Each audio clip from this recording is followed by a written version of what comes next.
Well, let's settle for the details here on the pulse. My name is Elton Brobe, and this afternoon, let me take you to Parliament, where the ruling National Democratic Congress made history by securing a supermajority in Parliament following the swearing-in of the Ablekuma North Member of Parliament, Irabna Orban, despite a dramatic walkout by the MPP MPs protesting the process. The constituency had been without representation for 7 months due to a legal dispute.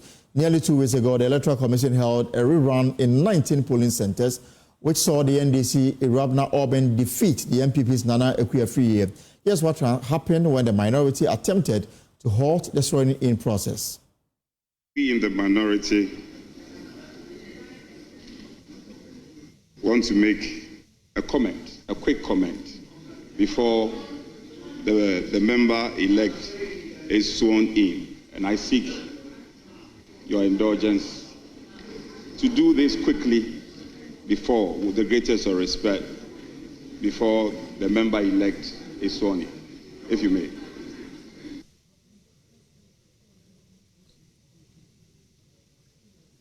Are there legal objections that he intends to raise? What is that? And I don't think that we even want to hear what it is now. We are happy to hear it after the process is consummated. After the process is consummated. So I urge the chief whip on the minority whip to hold his fire. If he could not arrest anything at the Electoral Commission and could not arrest it at the police station, it is not here this morning that he's going to be able to arrest anything. So I beg you, Mr. Chief Whip, Whip of the minority side, please hold your fire. Let the Speaker swear in the young lady. I know you didn't take her phone number. You can get it afterwards. And then we can have the opportunity to make our normal ceremonial speeches and comments. So I beg you, let's not drag this matter. Let's have the swearing in, and then we can move to comments that both sides of the House may make. Speaker, I will forever respect you. And the leader also knows that Order 5 is not in ambiguity. It's clear. And those powers of the Speaker cannot be challenged by the majority leader. Speaker, I seek your leave to make a preliminary comment, and then I think we can go ahead and do the swearing in. Speaker, I'm at your discretion, and I seek your blessing as a father of this House to give me the opportunity to make a short comment. Right, so the minority then decided they would not be part of the process, but it will go ahead anyway. And the Member of Parliament elect is now the substantive Member of Parliament for the Ablekuma North constituency. The minority, they decided to walk out. This is how they did it on the floor. Speaker, I'm very sorry, and I say there's a lot of difficulty that if that is the turn of event, then we in the minority, for the records, cannot be part of the swearing in. Yes, we cannot be part of the swearing in. Because we are working on it. And this one is specific to the swearing in. Other businesses will engage in it.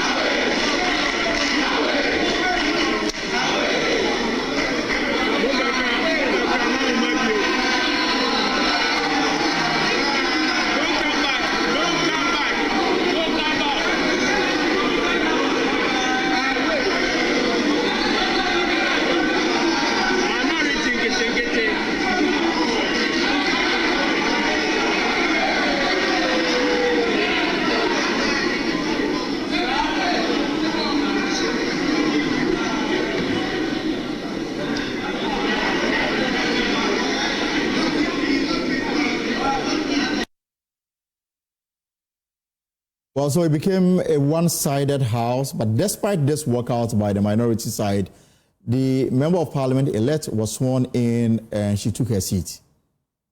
So she will swear the oath of a Member of Parliament first. And you start with your surname and then the other names. So you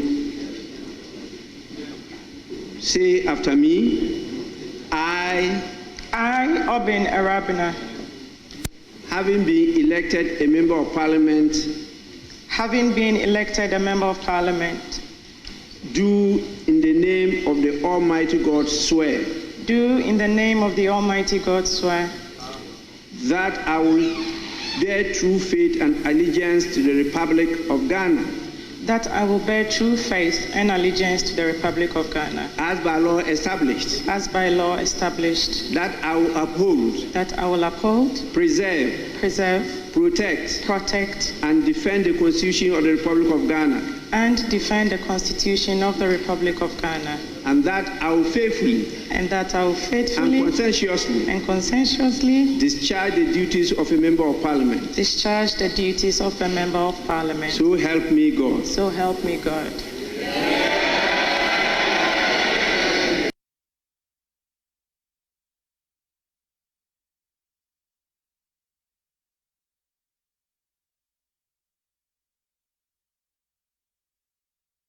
So minus Akwetia, we have the full composition of Parliament in Ghana.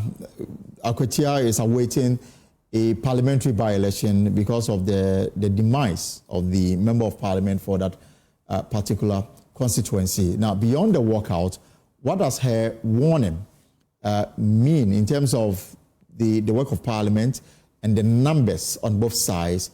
What does it mean for the work of Parliament? Now, let me bring in lead data and research analyst Isaac Kofi to help us understand what this is all about as we talk about a supermajority. Kofi, so let's talk politics and let's talk about numbers. Give us the composition in terms of numbers on the floor of Parliament.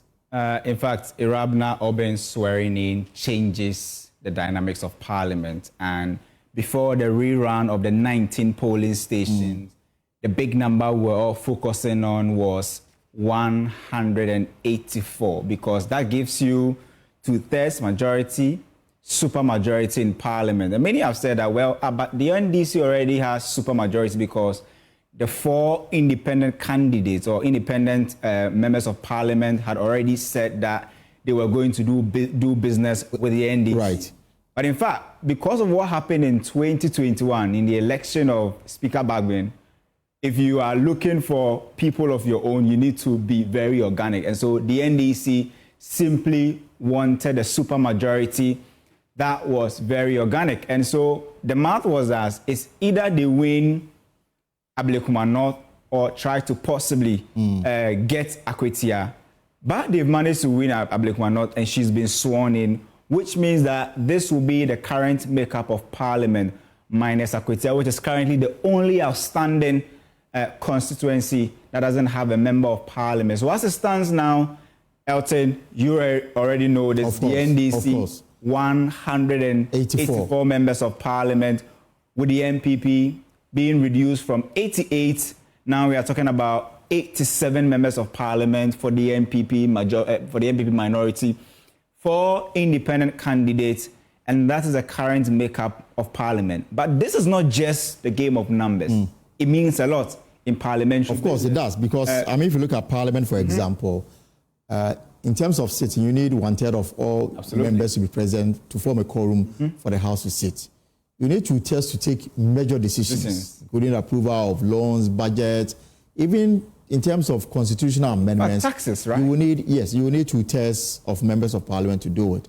And by the numbers, the NDC has constituted itself into a supermajority. In fact, you put it right there. Let's look at what the numbers are saying. Before we even come to that, let's go to that and come back to that chat. You put it right there. In terms of forming a quorum, it simply means that with 184 members of Parliament of the NPP, of the NDC, they can actually form a quorum, right, without a minority. And when it comes to passing ordinary bills, they need at least 185 members of Parliament. More than half. They have that. Right. So they will possibly be able to pass ordinary bills without the minority. And constitutional amendments, if they want to do any form of constitutional amendment that are not entrenched in the Constitution, they will need 2/3. That brings the number to 184. And currently, they have that organic 2/3 majority in Parliament, so they can do that. And many have said that with this kind of majority, Then the conversations around the LGBTQI plus bill and other things will be coming on board very soon, and other bills that have been submitted to Parliament, because Ghanaians are saying we've given the NDC supermajority and you need to work with it. But before the 184, we try to understand, has it ever happened before? No, it has never happened. It has never. In fact, except in 1992, where the MPP decided not to participate. They will not participate in the parliamentary election, so it became a one-sided parliament. In fact, if you are looking at it on the tangent of an election where both political parties contested, then the closest will be 1996 and 2016. But all of this did not get each of the political parties two-thirds majority. And so this becomes unprecedented in our Fourth Republic. See how close it was between 2000 and 2012, where the distribution in Parliament was very close between the NPP and the NDC, until 2020 gave us a hint that we could have something we call even a hang parliament. And we all saw what went on in that moment, the passing of the e-levy, controversial e-levy, and other things in 2020. That makeup of Parliament also happened. Then in 2024 election, 2025, we're not talking about something different, where a political party has organic two-thirds majority, where they have majority two-thirds, and they are not getting the remaining members from the independent side of Parliament. Right. But away from the numbers, what can they do in terms of with their two-thirds majority? Impeachment of the president is number one, but definitely it will not happen. They will not impeach John Mahama. They can also amend non-entrenched constitutional provisions, and then also approve or extend state of emergency and all of that. They can do that, override the presidential veto, of which I know they will not do because it's Mahama in the seat and he is their president. But beyond the numbers, this has also changed the current makeup, the female distribution in Parliament. Right. Before, it was 39 members of Parliament who were female in Parliament. With a swearing in, we are talking about 40, which equals what we saw in 2020. Let's look at the percentages. Now we are talking about 15% members of Parliament actually being female. And if you look at the regional distribution, the fact that she won in a constituency that is in the Greater Accra region simply makes the Greater Accra region currently the region with the highest number of female MPs. 9 of them coming from the Greater Accra region, followed by the Ashanti, Central, Western, and Eastern, and the rest follow. So the Rabna Oben story has changed a lot of things.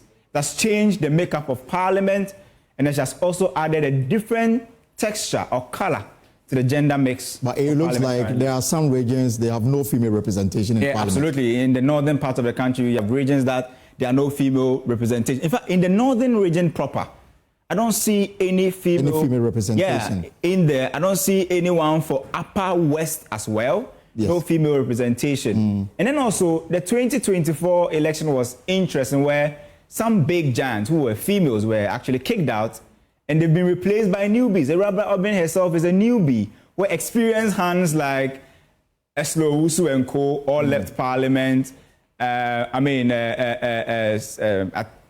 The woman who got beaten. I just realized all of them left Parliament. Not coming back. Hawa Kumsin and the likes. Yes. In fact, unfortunately, she's not coming back to Parliament. But interestingly, we've been able to find newbies who are about 120 of the current MPs that we have, and majority of them, a significant component of them being females. Now we are talking about female, 40 of them. We didn't really drop from what we saw in 2020, but it will be interesting to see how this number will be maintained or increase in the upcoming 2028 general election. Well, thank you so much for the breakdown. Quite interesting, as we have it on your screens. And of course, we're going to do some analysis. We're going to explore the implications of this. Remember also that we've got a conversation with a lawyer for Kelvin Taylor. Today, before the Supreme Court, the court revoked the arrest warrant. And so we've got that conversation also coming your way shortly. But let's try and make sense of what we have on our hands as far as Parliament and the numbers are concerned. Joining me via phone is the Majority Chief Whip, a Member of Parliament for South Dai, Roxanne Nelson Dafiamepo. Honorable, good afternoon. Welcome to the program. opportunity to greet your viewers and also to say that I'm privileged to have joined you. Great. And also joining us is the Executive Director of the Africa Center for Parliamentary Affairs, Dr. Rashid Draman. Dr. Draman, good to see you and good afternoon. Okay. Right. So soon I will take our viewers through the article you wrote about hung parliament, from hung parliament to supermajority, what Ghana's political shift means for journalism. But let me start with the majority chief whip. And I'm guessing that, Honorable Roxanne, your work as whip now becomes very easy. Knowing very well, you've got the numbers. And so running around, calling people, sending texts, I'm guessing that because of the numbers, it becomes much easier. Isn't it so? I wish I can say yes, because if it were that simple, then my work should have been easier with 187.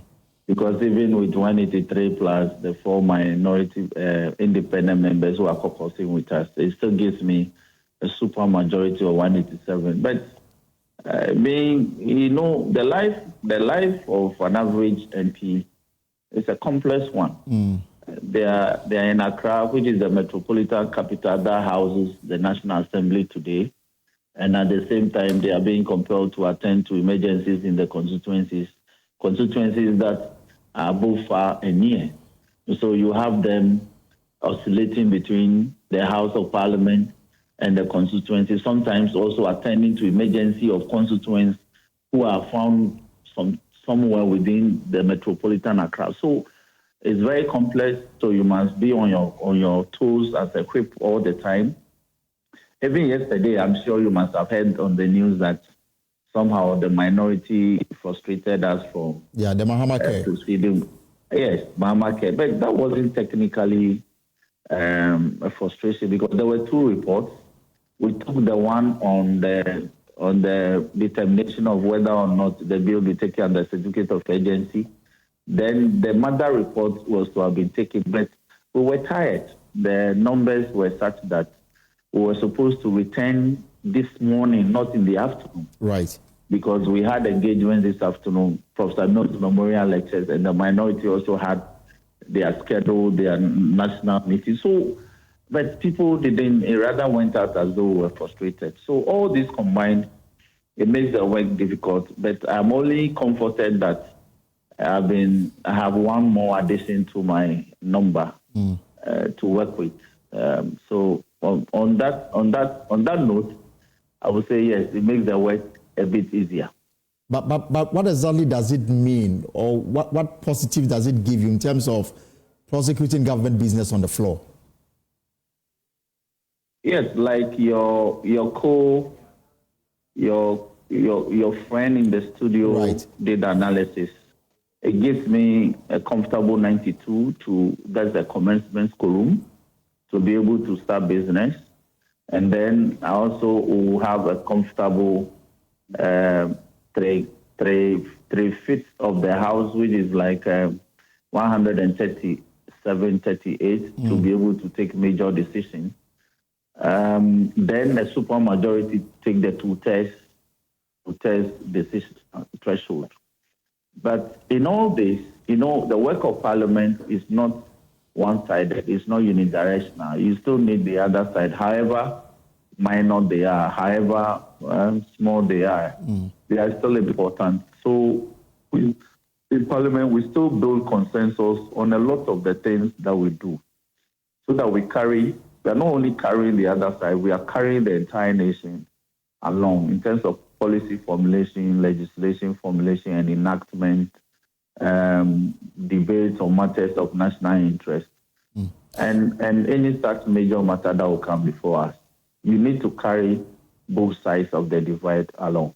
All right. We'll come back to some of the key matters that are of concern to some other people. Let me bring in Dr. Rashid Draman with ASEPA. Dr. Draman, I'm just reading through the article you posted on the ASEPA Africa blog, well, if you like. You make the point that unchecked supermajority power carries serious risks. First is constitutional overreach. You say that the NDC can now push through amendments unilaterally without national consensus. You also make the point that this will weaken legislative scrutiny, where Parliament risks becoming a rubber stamp for party policy. You are also making allusion to marginalization of dissent, where minority MPs, critical media, and civil society actors may be sidelined or silenced. And then finally, shrinking civic space, where voices that challenge authority could face increased legal, financial, or political pressure. If you can try to let us understand why you think these are so.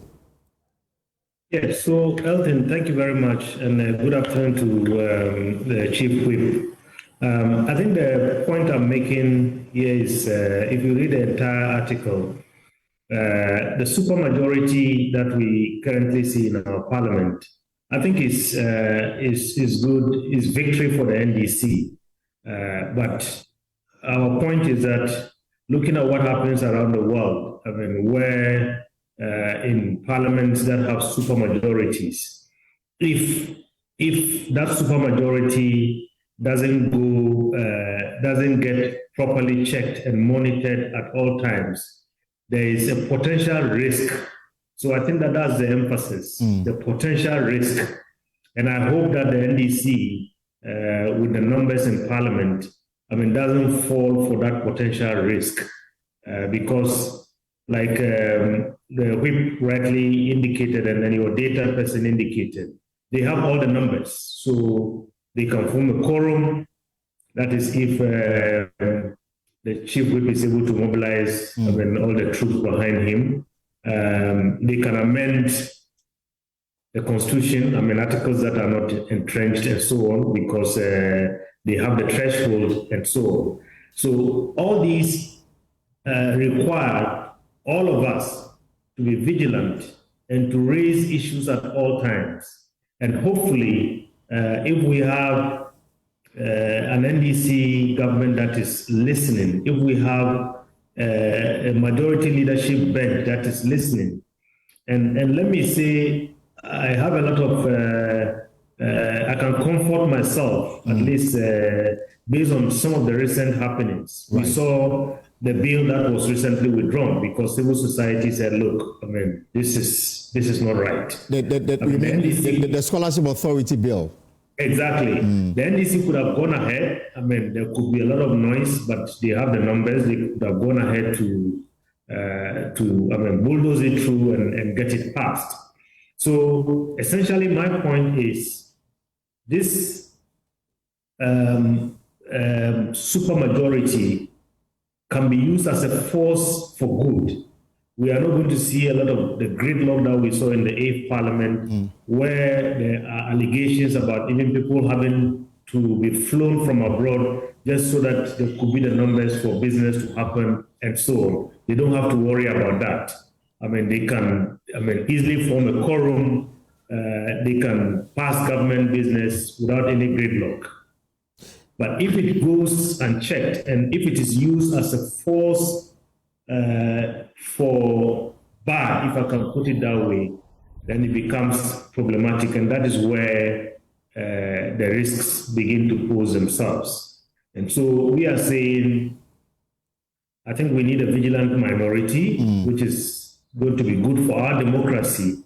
But most importantly, we need a vigilant media. Right. And the media, not just necessarily reporting the headlines. Right. You have to go beyond the headlines and tell us why certain decisions are being taken. And also, you also have to understand, because sometimes the reportage, lacks depth and lacks analysis. Right.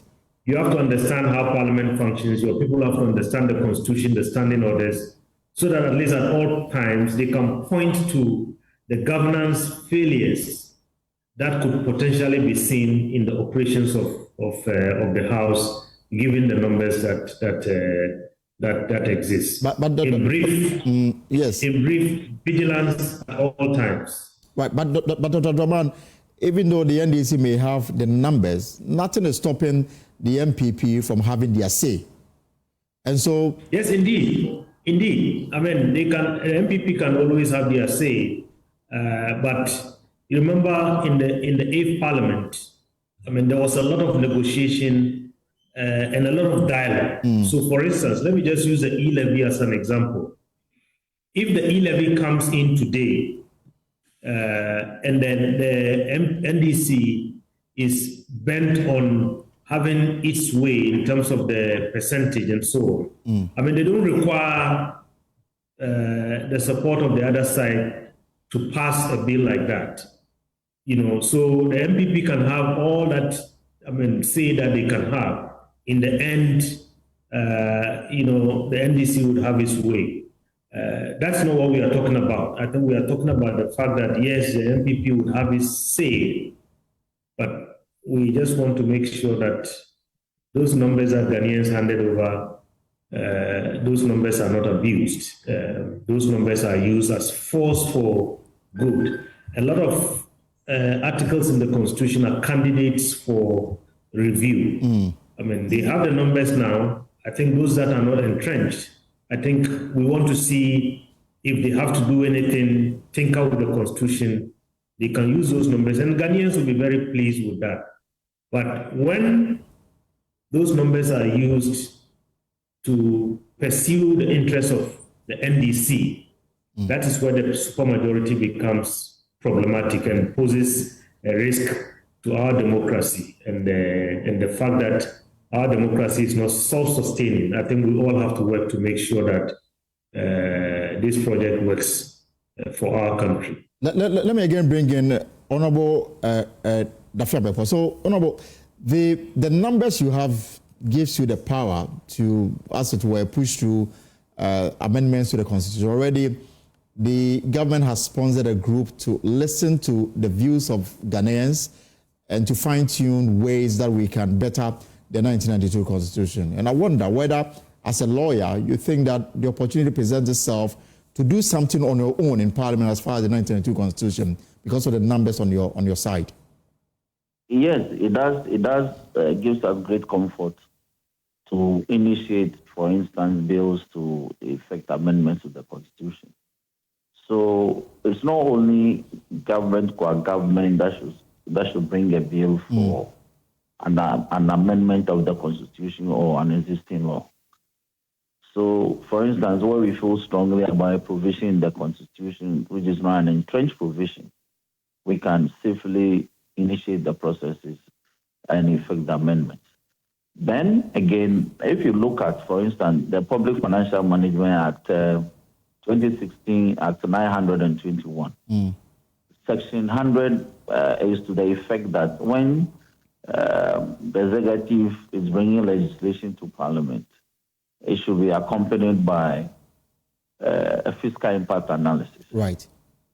Now, that law is not clear because when you say legislation, subsidiary legislation is also legislation. Do you understand the point? Right, right. So if you want to burden agencies that are bringing instruments, legislative instruments, to also go and seek fiscal impact analysis from the Ministry of Finance before they can bring instruments, then we can never work in that regard. True. So, for instance, I intend to bring an amendment to amend that provision to be very clear regarding the fact that it should be only bills that will lead to parent acts that should be accompanied by fiscal impact analysis. And so you need the numbers to be able to do things like that, even if you want to use the route of the private members bill to be able to do so. So that's an example that, for instance, I've given you, that the supermajority that we have now is to encourage our members, especially the backbenchers, to use a lot of tools at their disposal to be able to do their work as an MP, also to exercise oversight over the executive, and to essentially get the opportunity to streamline a lot of our legislations that are very hazy and clumsy and provisions that create mischief. So basically that, because I know you are passionate about issues that require some kind of, second attention as far as the 1992 Constitution goes. Apart from I don't know whether there are few that you may want to share with us and why it's necessary to have a second look. Hello? Yes, Honorable. Yes, I didn't get it. So I was saying that I know that you are passionate about issues relating to the Constitution and the need for us to have some kind of fine-tuning. I'm saying apart from what you just raised, are there other areas that perhaps with the numbers available, it will be time for us to have a second look? Yes, for instance, where if you look at the term of office for district chief executive, I went to court to seek a constitutional interpretation because if you recall, when President Akufo-Addo got re-elected for a second term, he directed all his former DCs and MCs to stay in office. So I said that no, for the president couldn't have directed his DCs to remain in office and that they should not take policy decisions, if you recall the letter that the chief of staff sent around. So I challenged this directive. And the Supreme Court was of the opinion that, well, the president is the appointer of the DCs, but the DCs' appointments, their nominations, as it were, is subject to a prior approval of the various or the respective district assemblies. Right.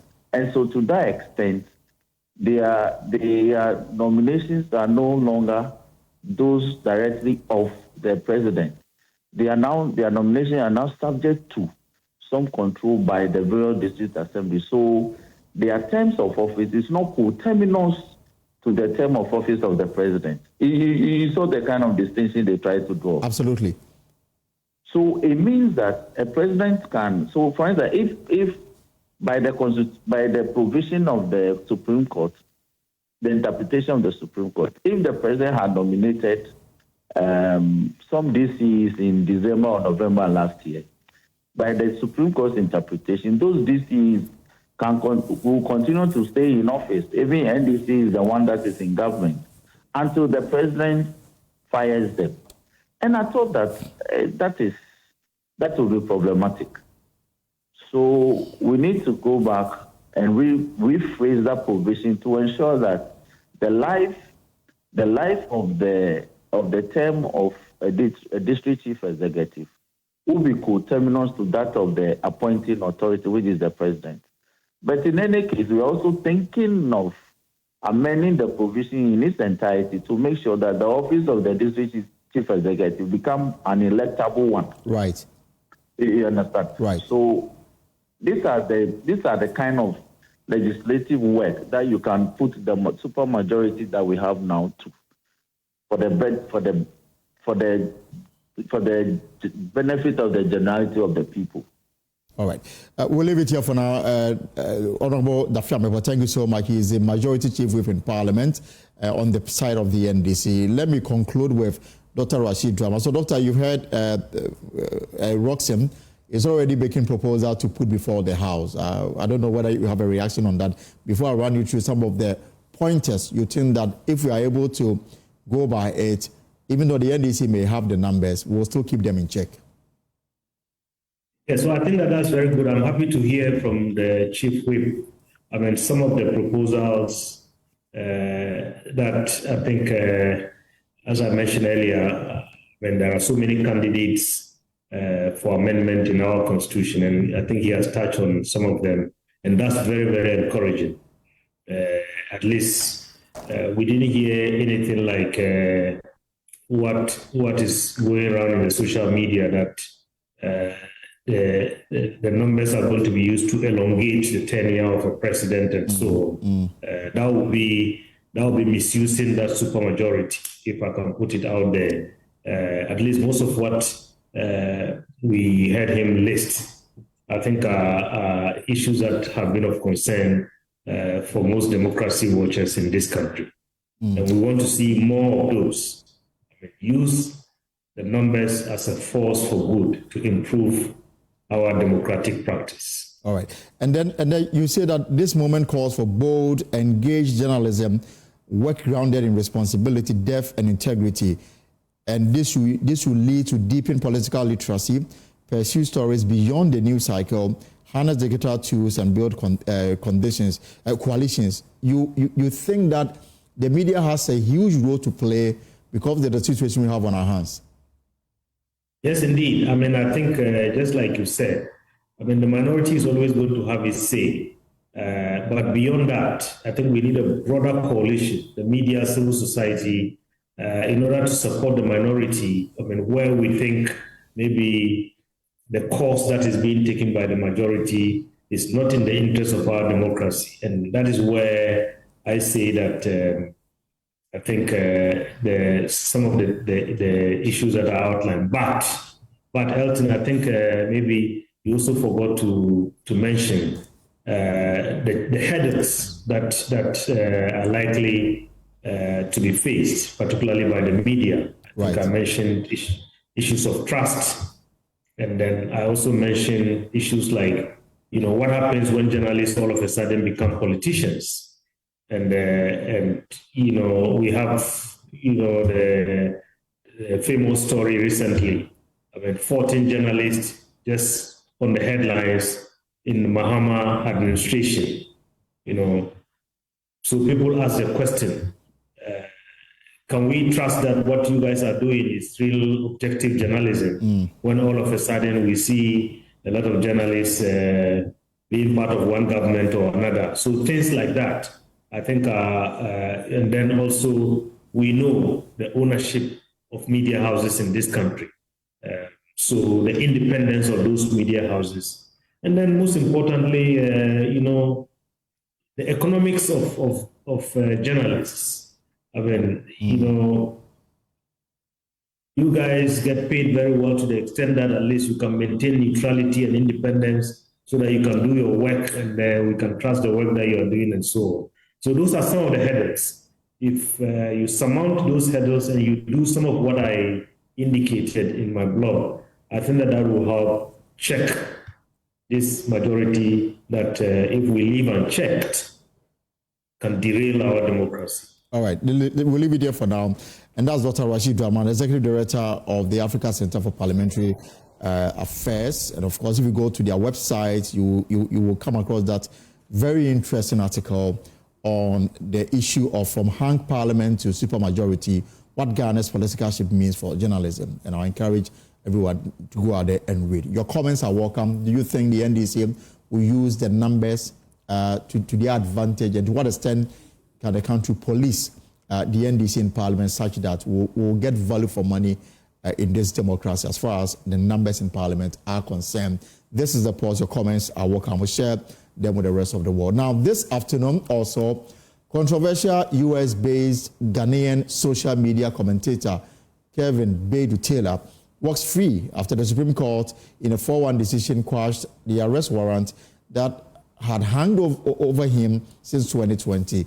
The warrant stemmed from a contempt summons issued by Justice Cheba for the High Court judge over comments Taylor made on his online show.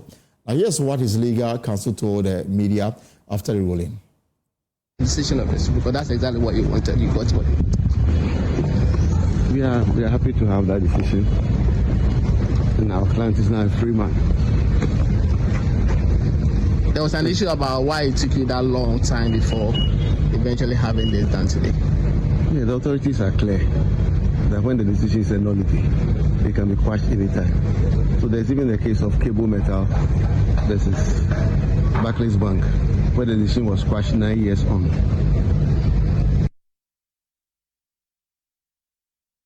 All right, so we'll bring in, we'll have some conversation around this particular matter. We'll also take it to Parliament because Parliamentary and Legal Affairs correspondent Kwaku Asante has been providing background on how this case started. The decision of this, because that's exactly what you wanted. You got what you wanted. We are happy to have that decision, and our client is now a free man. There was an issue about why it took you that long. In 2020, when Kelvin Taylor on his show did make some comments against Justice Eric Cheba, who then was conducting a trial involving former NC officials under that erstwhile John Mahama government over that corruption case that was going on. Kelvin Taylor made an allegation that Justice Eric Cheba had been promoted to the Court of Appeal at the time because of certain bad judgments he was giving in court to favor the NPP administration at the time. and also because he wanted to seek more favors.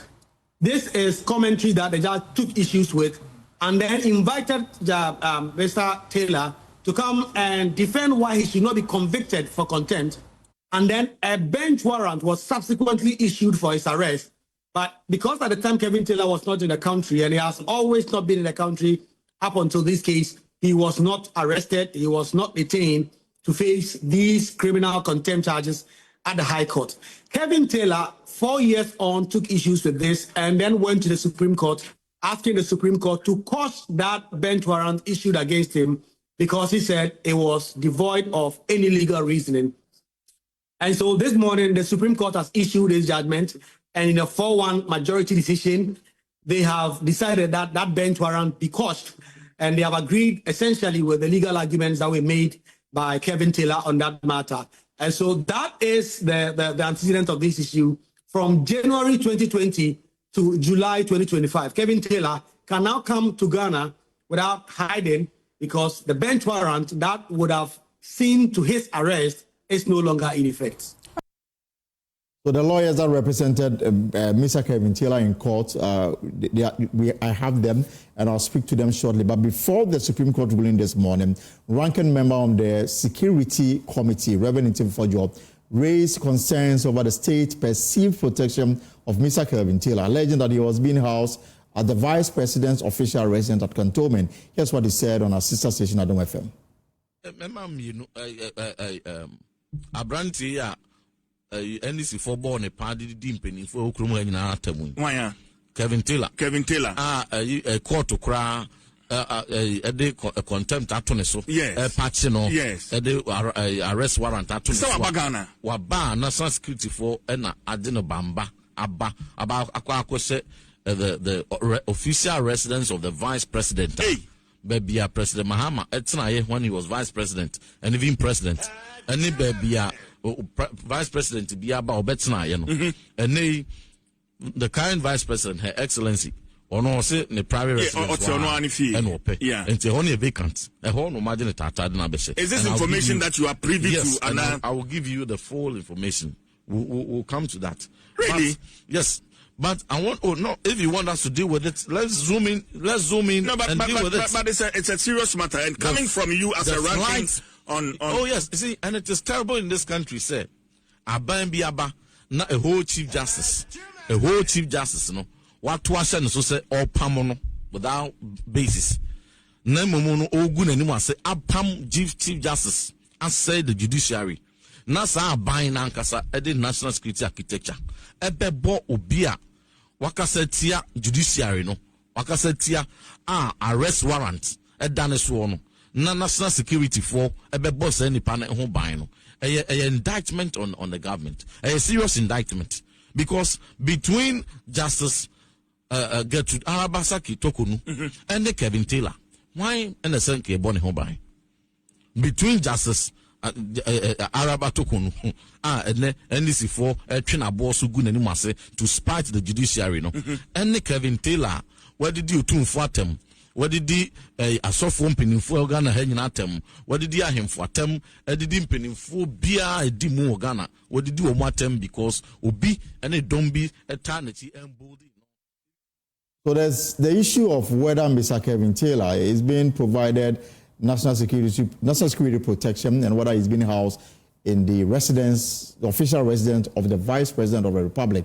Now, at a recent accountability series, the Defense Minister, who plays a key role in the national security architecture, was asked directly about allegations that the government is shielding Kelvin Taylor and housing him at the Vice President residence. This is his response. Kelvin Taylor in the country. Unfortunately, I'm not an immigration officer.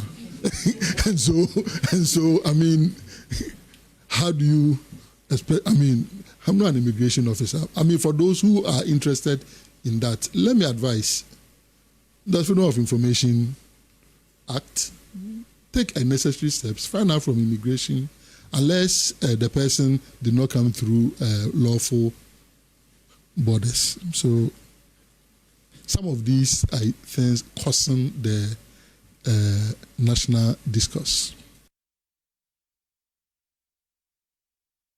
So that there was the Defense Minister, Dr. Omane Boamah, on this matter of where the man is being housed and who is providing security.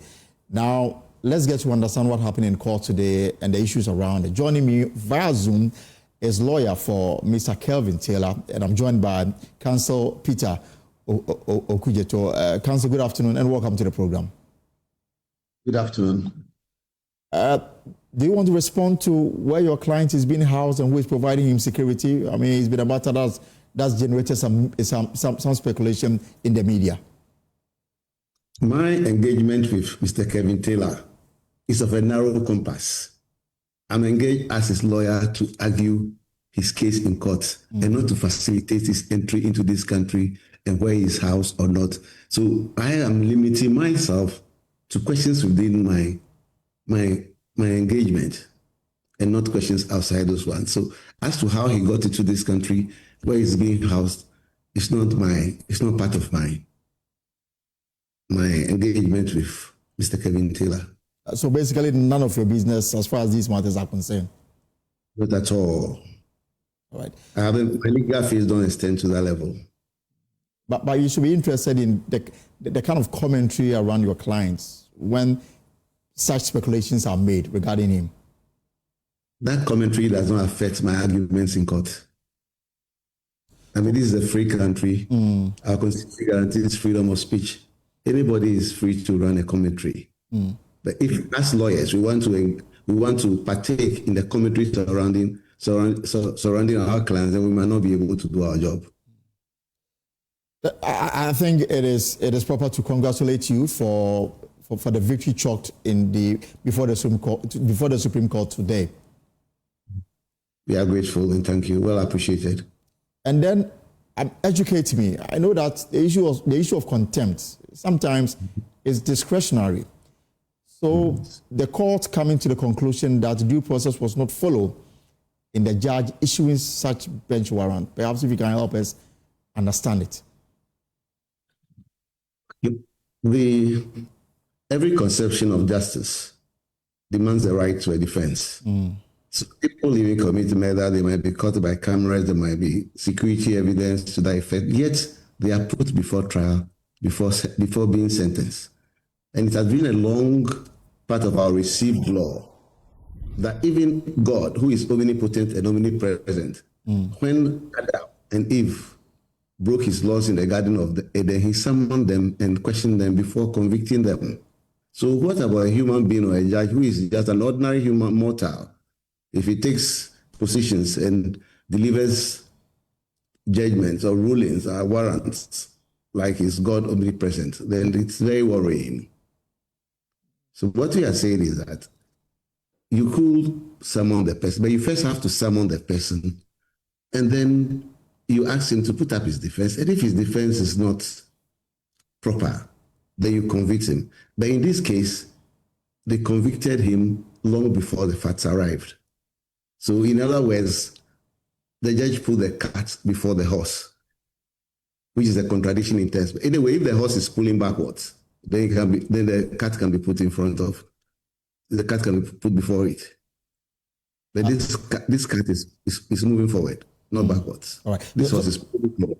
So basically, he was not given a hearing, which defeats the circuit rule of,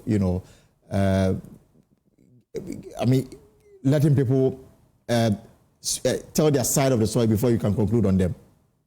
Yes, exactly. So what now happens to some of the cases against your client? For example, in 2020, private legal practitioner Ace Anand Ankoma won his defamation suit against Mr. Taylor, and the court awarding him 2.9 million Ghana cedis in damages. Cases of this nature against your client, what now happens to those cases?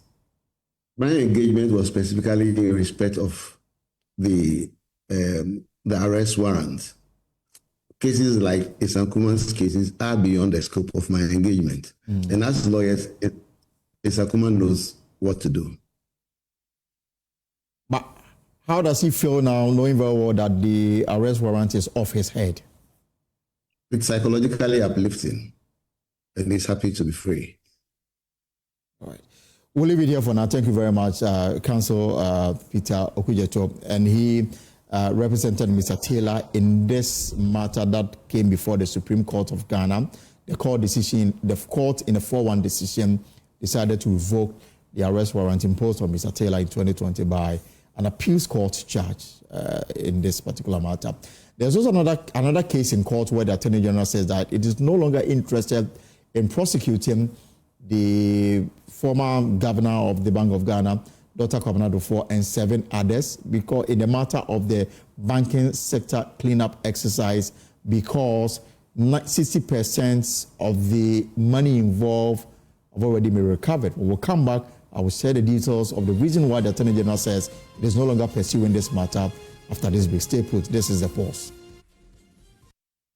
Of course, this is the pause here on JoyNews. You're welcome back. Your comments are welcome. I will soon share some of these comments with the rest of the world. Now, the demolition of unauthorized structures at the Sakumono Ramsey site has resumed 2 months after the Greater Accra Regional Coordinating Council first launched the exercise to clear illegal buildings from waterlogged areas. Now, earlier today, city authorities, backed by the police and the military task force, returned to the site to continue tearing down structures erected on waterways and within protected wetland zones. Now, officials say the move is part of a broader effort to safeguard the ecological integrity of the Ramsey site, which plays a vital role as a wildlife habitat and natural buffer against flooding. Let me cross over to the place where the demolition is taking place. And my colleague, Kenneth Jesse, is on the ground and he joins us. So, Kenneth, I mean, you've been on this business morning. What can you report?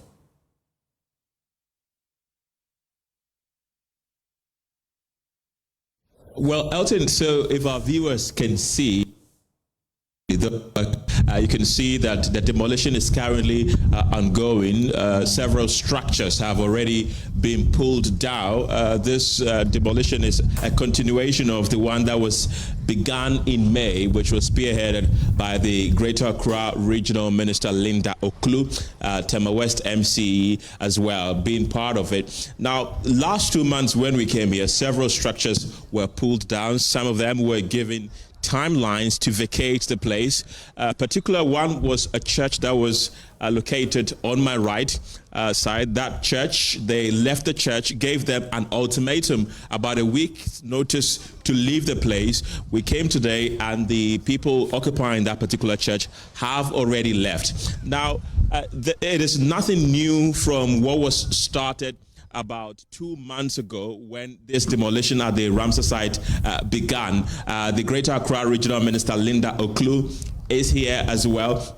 Now, so far, there's been some resistance, especially from the chief of this area, who has come here trying to resist the people who are demolishing these buildings. He says that a dialogue would have been the best solution to this issue instead of demolishing these structures. And of course, we will try and get to speak to the Greater Accra Regional Minister Linda Oklu and also the MCE for Tema West as well.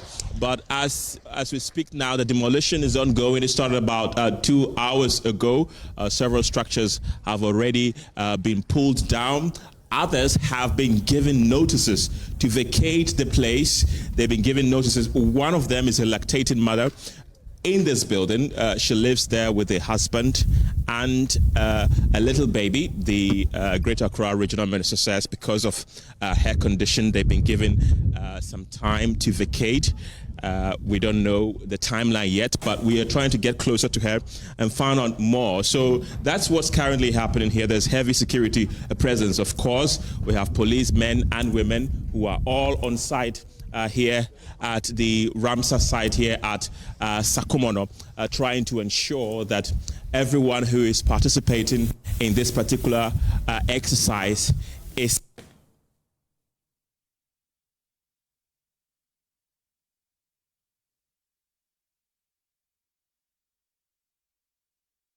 some of the people who have raised objections. I'll hold the mic for you. What do you want to say? Yeah, I'm Numo Agbe. Let me hold it for you. Agbe from Nungwa Traditional Council. What is going on is not good. NDC government is not trying at all because MPP government came here and marked the green belt for us that From this line, nobody should develop again. Where you are is not in water. Here is not water. Even Achimota, even Adenta housing, there's flood there. So NDC government is not going out with us because we voted more than any community in Accra. But this is a Ramsar side, so the fact that you voted for this government does not mean that you should not do what is right. We are not doing what is not right. What we are saying is it should come to the stool and talk to the youth, because you cannot demolish some people's property like that. At least there must be a misunderstanding. They should come to the stool, or they should come to the owners to talk to us. Because if I've given some property to someone here, how can you come there, you demolish? See the money they are destroying. If you said you are you are in good governance, this is not what you're supposed to do. Okay, thank you. That's one of the disgruntled youth in this area who are saying that a dialogue would have been the best solution instead of demolishing the various structures here. And we try to get the regional minister. Okay, we try to get closer to the regional minister to find out more from her what has really been happening here. We started about 2 hours. Minister went to Parliament to support Irabna Oben, who is the newly sworn-in member of Parliament for Ablekuma North constituency. So the exercise did not start early, as it used to about 2 months ago when it began. But as we speak now, it is currently ongoing, but it has faced a bit of difficulties, as you heard. You heard moments ago about people objecting to certain things. And of course, we've seen crowds gathered here. A number of people are gathered here. We do not know why they've gathered there. But of course, we'll get closer and try to find out from them why they have gathered here, whether they're trying to stall the demolition exercise as they've planned, or whether they are having a authorities who have come here. So far, that is what is happening. And it's interesting to know that in all of this, though, constructions are still ongoing. To my left, to my right, to my north, to the south, you can see that people are continuing with the construction, regardless of the demolition exercise that is currently ongoing. A lot of the buildings are near completion. Some of them are about 50%, 70%, 80% completed. So really, this is the concentration of the disgruntled youth who have expressed dissatisfaction with really what has transpired so far. And we have the Director General of NADMO here, who is trying to engage the youth. Okay, we try to speak to. Yes. Director General, this is JoyNews. We just wanna have a few words with you. How has the exercise been so far? So far, so good. Fortunately for us, we have some of the youth from the community. As you saw me talking to them, it is natural that if you have a property that is being destroyed, you will feel hurt. That anger we understand. But this is a flagship program. A program that is meant for the good of the whole nation, not just individuals. You see, when you are thinking about the well-being of a nation, you don't consider individuals. That's why if you vote and the winner, it takes maybe just one vote. Just one vote, and then they declare him as winner. The reason is that majority of the people think that that is the right thing to do. So we are thinking about the general good of Ghana, not individuals. Our brothers and sisters who find themselves in this situation, maybe it's not their fault, but they have found themselves in a situation that we need to sacrifice their interests for the interest of the nation. That's what we are asking them. Like I'm talking to them. They are my children too. I have children like them. So I'm not here to hurt anybody. I'm only here to ensure that the law takes its course. That means that the demolition exercise will go on regardless of what happens. Demolition exercise, I want to assure you, is not only here. After this Sakumono site, we are going to Klagon. We go to Adenta, Abuk, so many places. It's nationwide. And there is a program. The president has a vision why we are doing this. It's not just for demolition's sake. After that, this site will be turned to something that the people themselves who are agitating today will be happy that we did what we are doing. Are you confident that you're going to complete the exercise here today, or you continue tomorrow? Oh, tomorrow it will continue. We cannot finish today. As you can see, we expected 2 machines here. One couldn't come because of the location.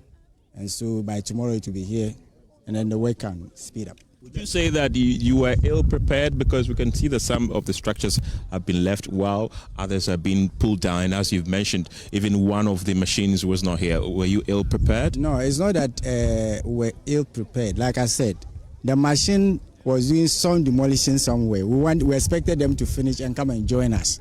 Unfortunately, they are still on that work. So they'll finish by today, and tomorrow the second machine will be joining. Talking about buildings, I don't think we are leaving out any building. This one. Which one?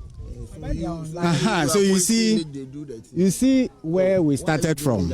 You see where we started from. We began from a place. We were given a clear outline by the Forestry Commission. And so what we are doing is to clear, if you are here and they are destroying this building, it tells you that where you are, you must pack your things if you have some valuables inside the building. So we are only clearing the line, the outline, to give a clear demarcation of where this exercise is going to take place, or the scope of the work. So those here, naturally, the buildings will go down. It's just that we don't have the speed today. Like I said, the other machine will leave Adenta. Yes, Adenta. They are doing some work there, and they will join us tomorrow. The speed will be added to what we are doing today. I believe that tomorrow we should be able to clear all these places. Thank you very much. I want to speak to you, so if you can come here so that we can speak to you briefly.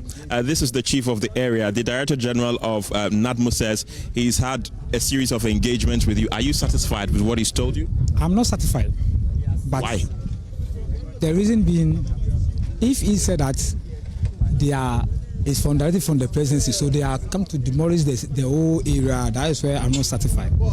And I've asked him that we want to do a demonstration, and he was advising us that we couldn't do that. We don't have to do the demonstration, because if we do the demonstration, it will bring problem or tension to the area.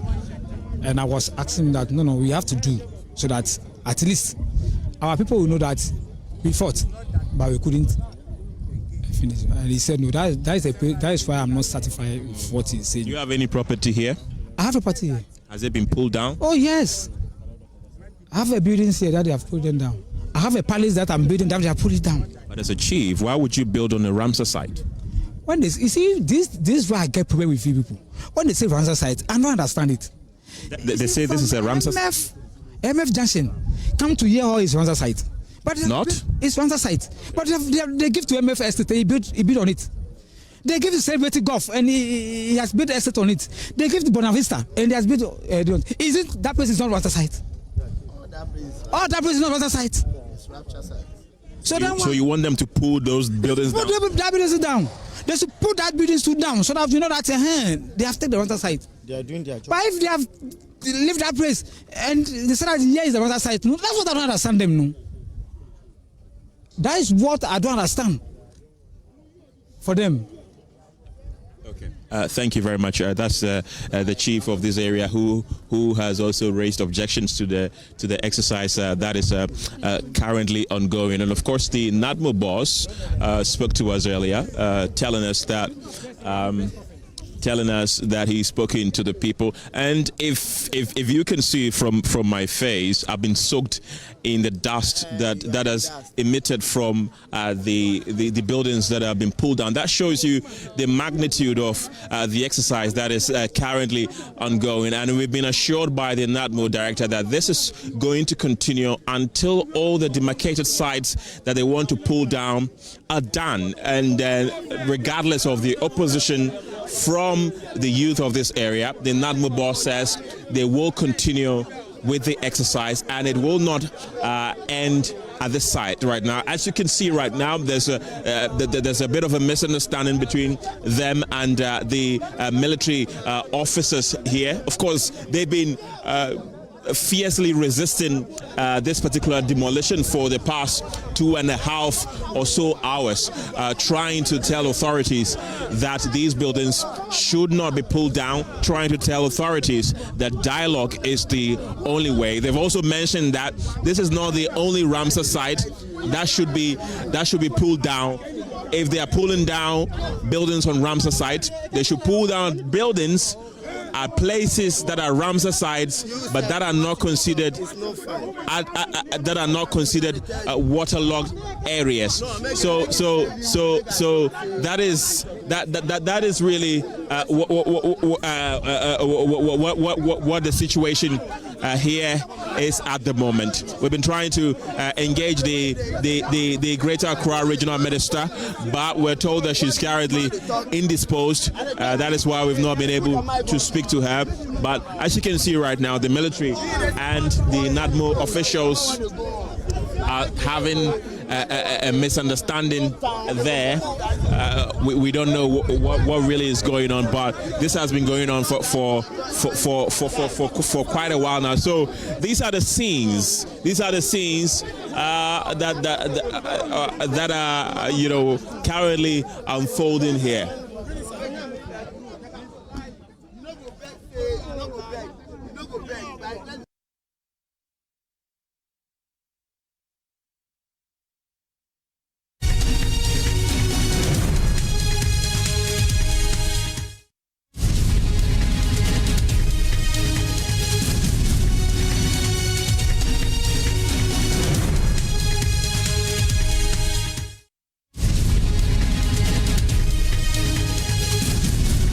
So you've been watching live visuals from the Sakumono Ramsar site. The Greater Accra Regional Coordinating Council, together with NADMO, the police and the military, they are undertaking a demolition exercise. They are pulling down buildings according to them are cited in the waterways, and that is what we bring you this afternoon. Some of those who are affected say that the exercise is illegal, is unjust, because some other areas in similar conditions have been left untouched while there's a common site. But you heard the NADMO officer say that they are pulling down every building identified within the Ramsar site. The reason why this exercise is ongoing. This is the second time that such an exercise is taking place this year, 6 months into the administration of the NDs. We'll take you back to the place because those affected are unhappy with the exercise, even though it's still ongoing. When we have live, the feed is stable, we'll take you live there and then we'll hear you more. But let's stay a little longer with us, also connected to housing, because housing is a very important subject. There are growing calls for the enforcement of the Real Estate Agency Act 2020 as more rent seekers fall victim to fraudulent agents. The law, largely dormant since its passage, requires all agents to be licensed. Now, anyone operating without a license commits a criminal offense and faces a fine of at least 5,000 penalty units or 5 to 10 years in prison or both. We'll hear from the Rent Control Department shortly, but first, just months into his wedding, Bright Ewusi thought he had found a perfect home, a modest 2-bedroom to start life with his bride. Now, he paid 19,000 cedis to a rental agent and a man introduced as a landlord. But when it was time to move him, Bright discovered the painful truth. His new home was actually a movie house. Noella Yali has more in this report. I'm not a man, but most men preparing to get married will tell you that one of the first things they want to secure is a home, a place to start life with your partners. Now imagine diligently saving up to 19,500 Ghana cedis, only to be swindled by the very people you trusted to give you that home. Now that's the story of Bright Ewusi. It began with hope. Bright Ewusi, a hard-working young man, had saved diligently to secure a new beginning with his girlfriend. Around that time, I was about getting married. I was preparing to get married, and then by then I was living in a chamber and hall. So I went online. I saw this 2-bedroom apartment at Chimota area. The guy I got in contact with was the agent. I think the apartment was going for a 2,000, and then I asked for a reduction of 1,500. So the agent told me that I can come and then view the apartment. Okay. The agent first took Bright to inspect the 2-bedroom apartment. It seemed perfect, clean, well kept, just what he wanted. It was a story building with people in the house, okay? And when I was entering the house, I saw some caretaker at the entrance of the apartment. I even greeted him. Then I think my apartment was upstairs. So the agent said that the owner of the apartment does not live there. He lives at North Kanishin. So it means that if I want to make payments, we would have to go and meet the landlord. Then I can make a payment. Once Bright expressed interest, the agent offered to introduce him to the supposed landlord at his residence. The man comes across as a very, very responsible man. Very responsible. He was wearing a blue T-shirt with a trowel, with a shoe, and he had a coat with Bible. As expected, the meeting took place, but under rather unusual circumstances. In total, Bright paid 18,000 Ghana cedis advance payment, plus 1,500 Ghana cedis for air conditioners to be fixed. The deal was done, or so he thought. He's supposed to give me my tenancy agreement, but I have to go, come the next day, and then come for the tenancy agreement because I can see he's in a rush. I actually gave him cash. Okay. So I made the payments. He gave me a receipt. They moved just when... Right after collecting the money? Right after collecting the money, they moved on a very top speed.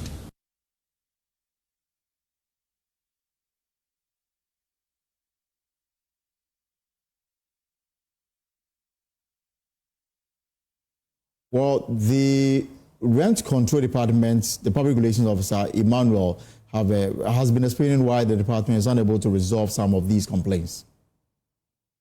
Fortunately for us, there is a Real Estate Agency Council that was born out of Real Estate Agency Act 220. That is Act 1047.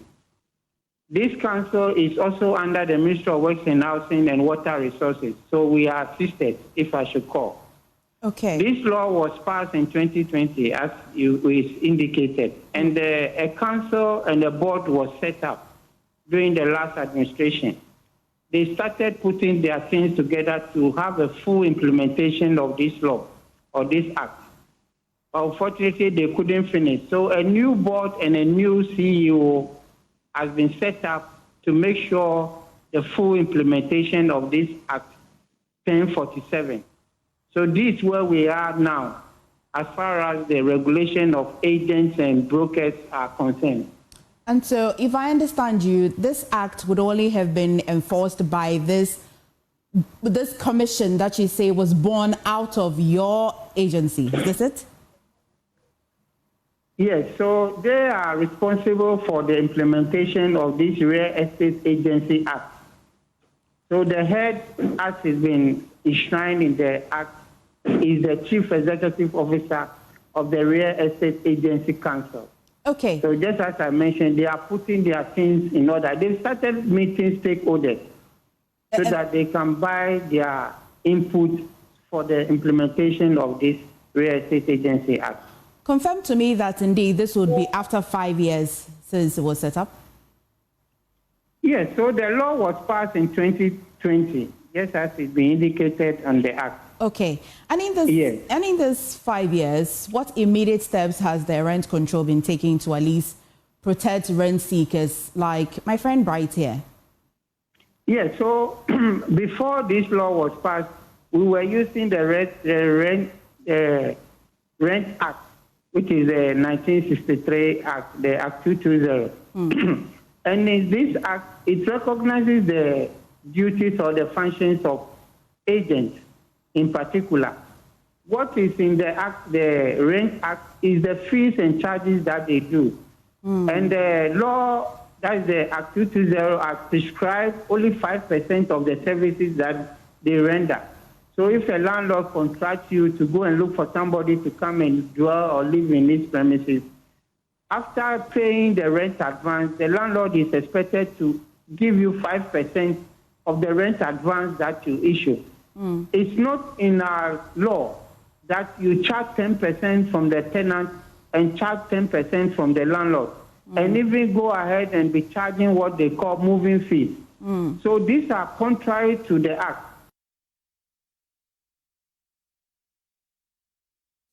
Of course, this is a very sad situation for those who've been swindled by persons who claim to be agents for landlords who want to rent out their property.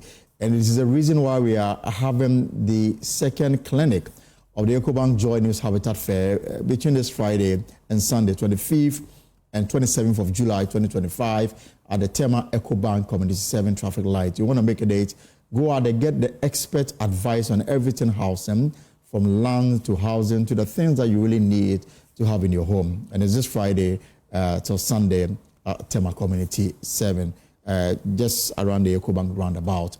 Now, the Attorney General and Minister for Justice, Dr. Dominic Ayine, has discontinued the case between the Republic and Dr. Kwabena Duffuor, along with 7 others linked to the financial sector cleanup. Now, a statement issued by the Attorney General and cited by JoyNews explains that the decision is based on government's recovery of 60% of the alleged losses, meeting a set threshold for satisfactory restitution. And we've got a statement that just came through from the Minister for Justice and Attorney General. And the statement says that it referenced the case, Kwabena Duffuor versus others, part of a broader set of prosecution arising out of the financial sector cleanup. And the Attorney General has entered into a nolle prosequi in a case of the Republic versus Kwabena Duffuor.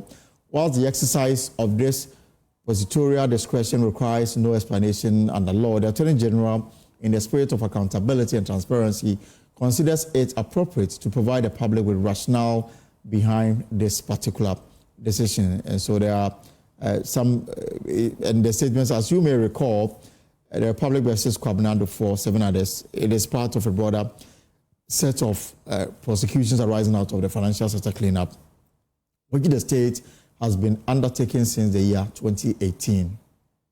And so the central objective of these prosecutions, according to the statement, has been to ensure accountability for public funds and, more importantly, recover losses occasioned to the state through various alleged acts of financial impropriety. And in pursuit of this objective, the Office of the AG, in collaboration with other relevant state agencies, established a threshold of 60% recovery of the alleged losses to the state as condition for reconsidering prosecution in specific cases. So following prolonged negotiation and engagement, the accused persons, that is the Republic versus Dr. Kwabena Duffuor and 7 others, have met this recovery threshold. Accordingly, in furtherance of the public interest and considering the significant recoveries made for the state, the Honorable Attorney General has satisfied himself that continuing with the prosecution would not serve any additional public purpose. This decision, however, does not imply an absence of wrongdoing nor a vindication of any conduct. This is pragmatic steps in line with the overarching national interest of recovering state resources. The AG remains resolute, according to the statement, in its commitment to upholding the rule of law, protecting the public purse, and pursuing justice in all matters of national importance. This is the statement that the Attorney General issued in discontinuing this particular case. Now, let me bring in an anti-graft campaign. I am Sinanu. Mr. Sinanu, good afternoon. Welcome to the program. Does this send the right signal in our fight against corruption and a push for accountability? Well, it's good to know that the Attorney General is desirous of transparency and accountability, and so is letting us know what has transpired. However, it's a tricky one. I think that questions will be asked on how the threshold of 60% was agreed upon. In my mind, perhaps if this had been left for some neutral group or entity to determine, or if they had been referencing, say, international best practice regarding assets and illicit finance flow recoveries, perhaps that would have been more comfortable. The 40% seems a little high to my mind, thinking that you just paid 60% out of it. Why didn't we go for 70%? That's a question in my mind. And I think that we would also want some additional clarity on, therefore, how much exactly has been paid. Right. Was this a plea bargain? What figures are we talking about actually? So whilst we appreciate this effort, I would say there's much more information that is required for us to be comfortable. Otherwise, the optics is not very clear, especially where it appears that Mr. Dufour has some relationship with the NDC in the past. Therefore, one is wondering, is this just an effort to clear him? I think that the AG needs to provide additional information for us and for our minds and hearts to be set at ease. In fact, I mean, I'm with you on this matter, because even though the AG has provided some clarity on why the office filed this nollie prosequi, there are key issues that we need. For example, how much money is involved? Dr. Dufour and the 7 others, how much of money the state is seeking to recover from them? How much has been paid? If I'm reading on the Facebook page of Suleiman Abrahama, and he says that, dear Justice Side, and this is a Deputy Attorney General he is referencing, please, I need further explanation for your 3rd and 4th points. Does it mean that if Kofi Enama, for example, stole or misappropriated 100 million cedis of state funds and are facing prosecution, you will or may discontinue prosecution if you are able to recover up to 60 million plus? Or the stolen or misappropriated funds from Kofi Enama? Please explain, because this may make stealing or misappropriation of state funds a very attractive venture. After all, if you are caught, all you need to do is to possibly avoid prosecution by the Attorney General, to refund 60% of the loot and keep the rest of the 40 million to enjoy in freedom. This is Suleiman's comments on social media. Yeah. It's the same thoughts I had when I read it, that this is setting a precedent that becomes quite dangerous. It does not serve the best interest of the state, because any other group comes, you just do the calculation. How much would the 40% be? Okay, let's enter, and say, well, we've raised this, therefore the 40%. And depending on what it is, they get away with it. So they need to give us further and better particulars. Under what circumstances have they said this threshold 60? First of all, why 60? Why not 70? Why not 80? And what is it about this specific case? Which other cases are they looking at immediately? Why is this case the first to be highlighted as where we are setting in motion the process to say it's a nollie prosequi, and therefore we are not going to pursue any additional? What has transpired and how much is involved? Is it a plea bargain? We appreciate the effort, but the optics are still not clear. And I agree with Suleimana that, look, they need to come back with further and better particulars, especially such that we don't set a precedent that makes the state lose more resources going forward. Because anybody can do the calculation and decide that, look, if I'm left with 40%, I don't mind losing the 60% because I'll be comfortable. And this government is on a campaign to recover all loot. Is it not an insult to that drive? Yes. So it's the reason why perhaps if this was referencing international best practice, most times when they're looking at this recovery, there's a threshold of about 60%. If you're quoting something, and all of us know it's not just arbitrary, and it was not in relation to this specific case. It's not because of the individual and the past history.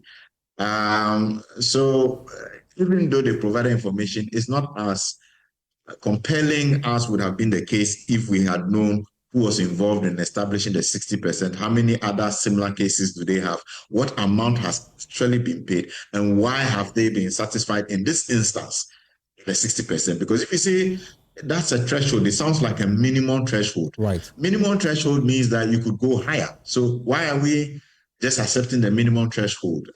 There's still quite substantive questions to be answered if we are all to feel comfortable with the trajectory. So for you, the statement is not enough. There must be some level of clarity. For example, now that we've recovered 60, the person can go and enjoy the 40 peacefully. Is that what it is? Yes. We want to understand why 60. Why have we stuck? A minimum threshold doesn't mean that you apply it as soon as the circumstances allow. You want to justify why you're going the minimum. Why not 70? Why not 80? And why is it this case? How many other cases do they have where they are going to apply this threshold at this point? And what exactly has been paid? Has the money already been retrieved? Isn't that just saying substantive retrieval or whatever, how they couched it? It's not enough. We want to know exactly what has been recovered and why they sticking with the minimum threshold. How does this then, factor future cases where persons will just do the trajectory, do the extrapolation and say, well, as for the 40%, this is enough for me. So even if I let go of the 60%, So I think that the AG may want to come back with further and better particulars on how many cases are they considering in this space. Was it a plea bargain? How much has been retrieved? And how do we apply this type of conclusion when we have similar cases in the future? Looking at the 40%, which for me is a very substantive amount if people are going to be let go and they still have the 40% hanging there. Why should we forgo the 40%? They have to give us some additional explanations. Of course, many questions begging for answers. Thank you very much, Adam Senanu. And of course, this, you haven't heard the last of this. I'm sure the AG will have to come out more and then explain more, because there are so many questions that we have on this particular matter. But there are more stories on myjoyonline.com if you just pay a visit. And that's the story we're just talking about. AG discontinues case involving Kwabena for 7 others over Unibank collapse. There's also Supreme Court quashes Kelvin Taylor. We spoke to his lawyer. You heard the explanation. Afeyo Markham replaced by Deputy Patricia Piaget on delegation to the ECOWAS Parliament minority to petition Mahama on July 24 on issues of great public concern. What exactly are they talking about? Go on myjoyonline.com and read all of it. Folks, that's our show for today. For whatever you are up to in the hours ahead, I do hope it's profitable. My name is Elton Brobe. Same time tomorrow, we shall be here to bring another exciting edition of The Pause. Until then, take care.